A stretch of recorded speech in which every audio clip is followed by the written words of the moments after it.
এটা হচ্ছে ব্রহ্মপুত্র নদীর নর্থের ভিউ।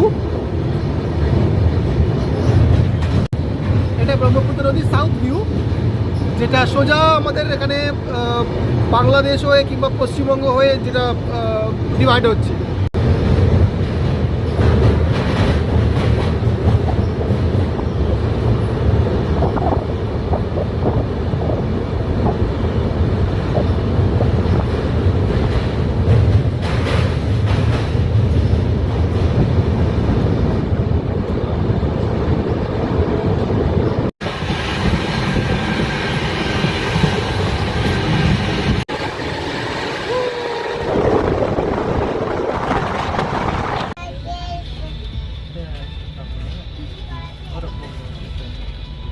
সবটাই ঘোরা